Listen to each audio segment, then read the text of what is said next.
करते हैं। एक बार सानिया मिर्जा का मेरा प्रोग्राम हुआ था जी टीवी पे मेरा और सानिया का सामना हुआ था। बोले कि मैं इतनी फेमस हो गया आपके बिहार में। हम कहे कि तू ही बड़े बड़े उधार मत हो लिया बाबा की। बोले क्या बोल रहे हैं कि हमारा आज ले जब हम बोले हमारा समझ में नहीं तो तहारा कहाँ से समझ में आए। लेकिन देखिए होता जिंदगी में पहली बार मैंने अपने फ्रेंड्स के लिए अपने इस परिवार के लिए मैं जेल गया 3 दिन के लिए। जब जेल से छूटने के बाद मीडिया के लोग बड़े अच्छे होते हैं, कह रहे कि आप जेल में थे कैसा महसूस कर रहे थे। ये तो बताइए वो समय डेंगू के बीमारी ना चला रहना तो हमारा भर दही डेंगू हो गई मच्छर काटते थे। तो मीडिया के लोगों ने बहुत अच्छे सवाल करते हैं। ये सुनामी लहर आया था ना, 2 आदमी डूब रहा है। एगो मीडिया का आदमी पूछ रहा है आप डूब रहे हैं कैसे महसूस कर रहे हैं।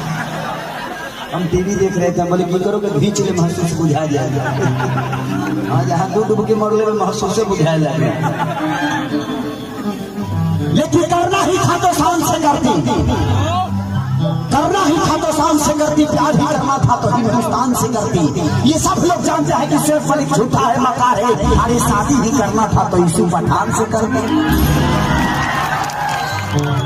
इतना छक्का मारता है बताइए, छक्का बोले भुलवा देता है। सलमान बेचारे केचुर छोड़ रहे हैं अभी तक शादी। इतने सारे क्रिकेटर इतने सारे मुसलमान हमारे देश में हैं लेकिन उन्होंने नहीं की। लेकिन प्यार मोहब्बत ये ना मजहब देखती है, ना सीमा देखती है, और ना ही राज्य देखती है, और ना ही गांव, और ना ही जिला। ये तो मोहब्बत की कशिश थी, वरना सैफ मलिक में बात ही क्या थी। ये तो मोहब्बत की कशिश थी, वरना सैफ मलिक में बात ही क्या थी। अरे वो तो सानिया मिर्जा थी जिसने हिंदुस्तान का सर नीचा कर दिया, वरना पाकिस्तान की औकात ही क्या थी।